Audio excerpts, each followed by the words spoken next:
All right, wonderful. Don't go away, Marcos. You're listening to Weekends with Karen Curtis. More coming up in just a moment. All right, welcome back.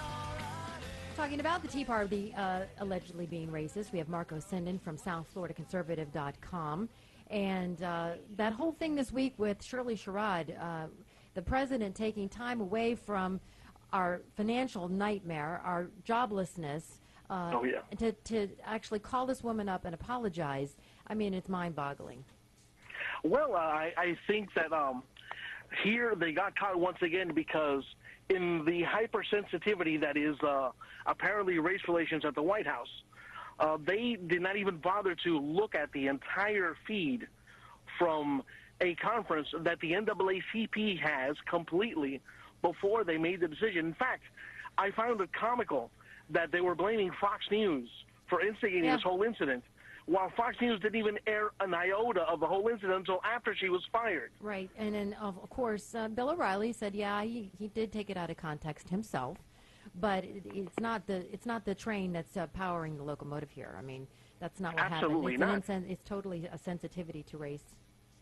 Absolutely not. And the thing about it is, right now, everybody thought that Barack Obama would be the post-racial candidate, that every problem we ever had with the race would be resolved the moment he became president, and it seems that just the opposite is true. It seems at this point there's a hypersensitivity going on because any criticism of Barack Obama is deemed to be something racial.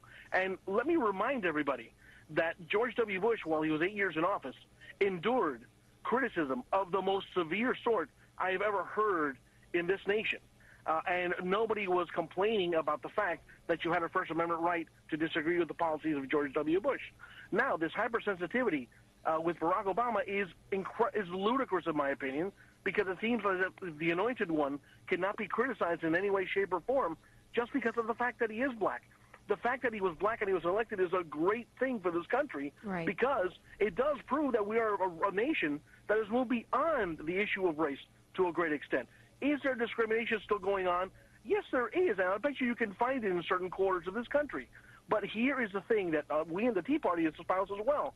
At some point, folks, we have to move on as a nation and let the ignoramuses that want to be complete idiots lead them to their own devices. We as a nation have to go on and become the great nation that everybody expects that we are, right, because you cannot, unfortunately, completely eradicate stupidity in this case. Well, and it's going to be in the fringes everywhere. 877-850-8585. I just wanted to talk about the swing in power like we had in 94. This could be another 94 coming up in 2010. And absolutely. We had even Robert Gibbs on July 12th, the White House press secretary, saying something about the Republicans that will possibly be interesting to hear again. Go ahead. There's no doubt that there are a lot of seats that will be up, a lot of contested seats. I think people are going to have a choice to make in the fall, but I think there's no doubt there are enough seats in play that could cause Republicans to gain control. There's no doubt about that. Nancy Pelosi went through the roof when she heard that. Oh, yeah. That was a rare, shall I say, moment of clarity for the greatest press secretary that ever lived. Right. You want to give him kudos, I'm sure. Oh, sure. Hey, believe me, I'll give him kudos when kudos is due, and that was an unusual moment of clarity for Robert Gibbs.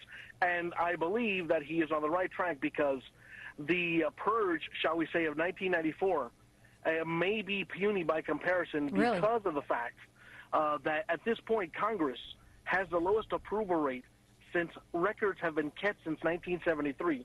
That is 11% approval rate. Congress. Yes, that is beyond dismal. And, of course, you'll have the argument that, well, there are Republicans on the Congress, too. That is correct. But the Republicans don't run the Congress. Well, Democrats are running the Congress at this point, and their policies and their perspectives are what's at stake here, and that's the ultimate judgment of their leadership in November. Here's Joe Biden a week later on July 18th on ABC after Robert Gibbs said the Republicans could take the House and Senate. Track 3. I think the loss can be bad at all. I think we're going to shock the heck out of everybody. And I've been saying this now, I think even when you and I went down to North Carolina, you followed me on a recovery trip. I was saying it then. I am absolutely confident when people take a look at what has happened since we've taken office in November and comparing it to the alternative, we're going to be in great shape. Here's the deal. What Robert Gibbs also said was what he believes, what I believe, what the president believes. We're going to win the House, and we're going to win the Senate. We're not going to lose either one of those bodies. Yeah, he said the Republicans. I heard him. Well, but you're talking about the clown prince of politics in this case, the vice president. In fact, I would argue, is there anybody in this nation that could really make a credible argument that Sarah Palin would have let us off worse as a vice president after seeing Joe Biden in his performances? I think not. But that is a great deal of spin going on there, because the fact that Robert Gibbs actually, in spite of the fact that he was truthful there, he was actually lowering political expectations for the fall, which is a smarter move tactically for the Democrats, whereas Joe Biden, in his usual customary sense of being the dinosaur that comes to the picnic, is actually laying down the gauntlet and saying we're not losing either one of them. I'm very happy to say that, in our opinion at least, the House should definitely change hands in the fall, and we believe that there are 10 seats in play in the Senate that could possibly change hands there as well. At the very least in the Senate, we could see a dramatic shift in power, because the filibuster-proof majority is definitely going to be eradicated. All right, let's go to Andrea. She's on the line now from St. Petersburg. Hi, Andrea. You're on. Hi, Andrea. Hey, hi. I am from St. Petersburg, but I'm on Alligator Alley right now, so hopefully I don't lose you. Okay. I disagree with your statement about the birth certificate. I believe that if it could be proven that he truly wasn't a citizen, then he could not be president, and we wouldn't have to worry about his policies. I see it as analogous to the immigration bill going on now in Arizona. We just forget what is the law. The law is if you are illegal, you don't belong here, you're not protected under a law, so why do we keep trying to Band-Aid that and say, okay, he may or may not be legal as far as president, or the immigrants may or may not be legal. So let's make up all these laws to address this. And I think it just gets so muddled if we just go back to the basic law, what it is, and follow it and go from there. Sure. And I just see it happening over and over again, that we just constantly are kind of making excuses or coming up, well, we didn't follow this, so therefore now we got to do this. I just think that we got to bite the bullet and just go forth and stick to the law. Well, Marcus, if not, then change the law and then base everything on that. But I just think we're constantly trying to serve those that are not within the law. well, Marcos was just saying that he's got bigger fish to fry with everything else going on with the economy and with our unemployment. That this birth certificate. We're not saying that that's a zero-sum game. What we're saying is, at this point, hey, he is president, and there's no compelling argument at this point that's imminent that would be able to change that. So therefore, we have to address the policies that he's trying to implement at this point, and the ones that he's implemented are absolutely catastrophic for this country. And so at this point, I agree with you on that, but I don't think we should.